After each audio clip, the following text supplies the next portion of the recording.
So happy to be here. Sorry I can't be there in person, but to talk about Alice in Connecticut and this work and what we've learned from it. I'm Amy Casavina Hall from United Way of Connecticut. I've been part of the Alice effort in Connecticut since it launched, and it's super exciting to see it grow and how it's really delivering for people in Connecticut. So I know you already know about Alice and what that means, and I want to talk more about what it means in Connecticut and in Middlesex. So I love this map of Connecticut because I think it really tells the story of Alice in a compelling way. Why it was so important and why we were the second state in the nation to adopt Alice is because when we tried to talk about need in Connecticut, it was challenging because really the measure that everyone used was the federal poverty measure. Now, FPL, as they call it, is problematic in many ways, and no one would really dispute that, right? It has many weaknesses, but one of its greatest weaknesses is that it doesn't adjust for where you live in the country, right? So high cost of living states like Connecticut have the same federal poverty level as other areas. And federal poverty level is used to figure out for most benefits who qualifies. And so it really puts people in Connecticut and other high cost of living states at a disadvantage. So when we, as part of the United Way system, we're talking with people in our community and our legislators about who's struggling in Connecticut and what need looks like. Well, when we were just talking about the federal poverty level, the story didn't look that bleak, right? And so if you had a map of Connecticut, like this one in front of us, and it was just showing people who were living below the federal poverty level, you would have some spots around our urban centers, and you would have some shaded areas in our rural communities. But a lot of Connecticut, and particularly the suburbs, would be empty. And we know that's not true. We know that there are people in every town in Connecticut that are struggling to make ends meet, that are struggling just to afford that survival budget. So when we brought Alice to Connecticut and started using that as our measure of need in Connecticut, well, it tells a really different story. So this map is a very different map than what a federal poverty level map would look like. You can see here that 2/3 of the town in Connecticut have at least 20%, 1 in 5 households that are Alice. That is a really different story. In fact, 38% of Connecticut are Alice households. And why that matters, why having a really clear understanding of actual costs for families and looking at that up against income helps us understand what we need to do to support families and households and what would really make a difference. So having actual costs by region that Alice provides us is really a game changer. So in front of me, you can see the Alice budget. And the first column is for a single adult, and the second column is for a family of 4, 2 adults, a young infant, and a preschooler. And probably the first thing you notice on this is that for the family, childcare at over $1,800 is the most expensive line item in the budget. And that this budget adds up to over $90,000. Right? So over $90,000, and this is for all of Connecticut, to meet a bare bones cost of living survival budget. Now, first, we would start to talk about $90,000 and people would be surprised. That's a lot of money. That can't be accurate. But then as we'd walk through each line item and how it was calculated, for instance, food is at the lowest level USDA option, people would start to say, well, that's not enough money. Transportation costs more than that. Childcare costs more than that. Housing costs more than that. And when you put it all together, that $90,000 in many ways is a very conservative estimate. So sometimes there's a bit of a sticker shock with that number, but what it is a really accurate representation. And just to point out that these numbers are pre-COVID. And so we know families have been struggling to maintain steady income during that time. And we also know that inflation has hit families and everyone incredibly hard. So these these expenses all have been raising over the last several years.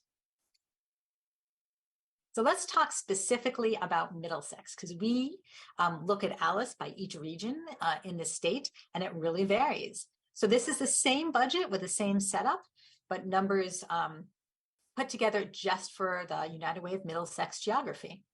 And you can see here that that top line budget number is higher than the average for Connecticut.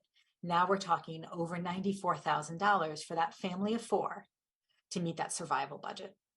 And when you want to translate that, that is a wage, an hourly wage of over $47 an hour for a family with a full-time worker. Or if you have two people in the family working, they each need to earn over $23 an hour to together reach that over $94,000 budget. So in Middlesex County, 29% of households qualify as ALICE. They are struggling to make ends meet, even when they are earning wages that most of us think as wages that are sustainable in Connecticut. And you might have already talked about what is in a survival budget, but it's always worth pausing, and it's something that can never be underestimated enough, is that there's a really significant line item missing from this budget, and that's savings. There's zero savings in the ALICE survival budget. And why that's so challenging is that means that family or person is always one challenge away, one unexpected incident of life that we all have from falling out of just getting by to not getting by, right? So many people have had disrupted hours in the last couple of years, right? Work hours have changes, schedules have been dropped. Losing that income, whether it's one shift or multiple shifts, could be losing a lot of income for having to care for a family member. Someone gets sick, the car breaks, any of those things happen, which we all know are regular parts of life.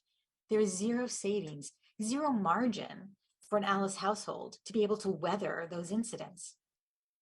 And so it's really important to understand that ALICE households with just small changes in life quickly can drop into deeper poverty.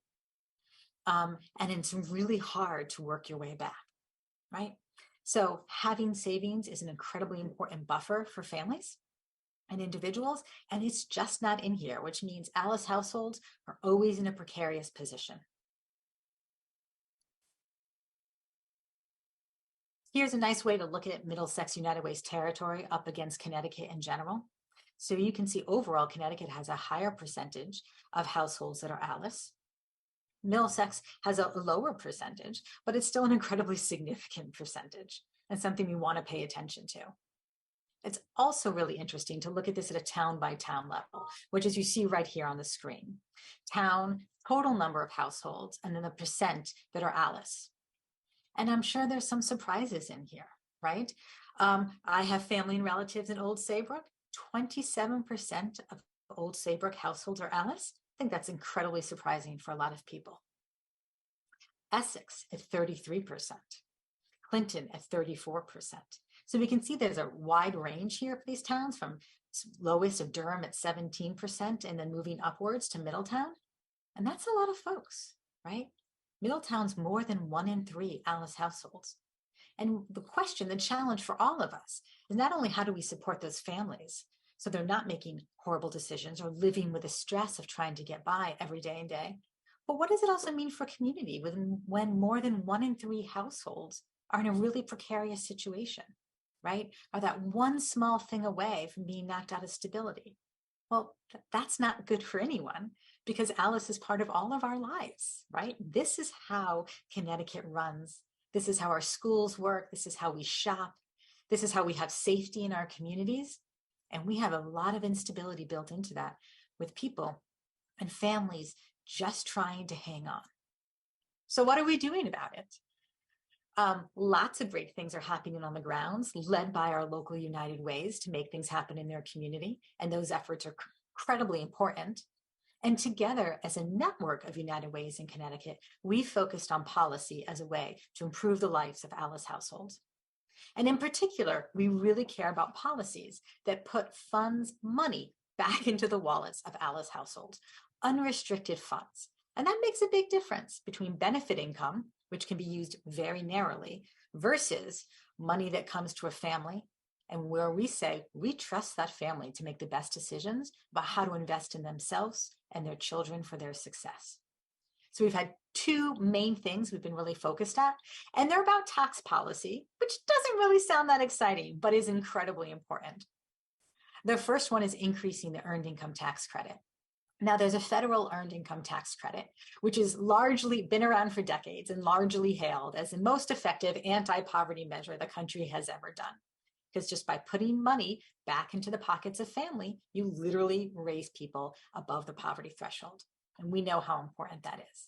So we fought really hard in Connecticut to get a state level earned income tax credit at 30% of the federal. It got pushed back down, but this last legislative session in 2022, we got it increased to 41.5% of the federal. That returns an additional hundreds of dollars into the pockets of Alice families. And the other thing is a child tax credit. Connecticut is one of the only high cost of living states that has a state level income tax that doesn't have tax policy that adjusts for the number of children you have or for even having children, right? So our tax policy in Connecticut doesn't acknowledge it's incredibly expensive to raise kids in Connecticut, and it's a real barrier for people. So we advocated in 2022 to establish for the first time a state level child tax credit. It was a return of up to $250 per child for 3 children, and it would benefit over 300,000 families. These felt like great achievements, not enough, but really putting Connecticut on the right path. And so that is a huge impact for families, again, to have money come in that they can use to meet their needs. So what do we ask? Well, support Middlesex United Way, support your local families that are working incredibly hard, but not making ends meet. There is more we can do for them. You know, we talk about give, advocating, and volunteering. Well, supporting Alice has all of those elements in it. So really excited that more work is happening and we're engaging more people in this work and more things to come. Thanks so much for your time.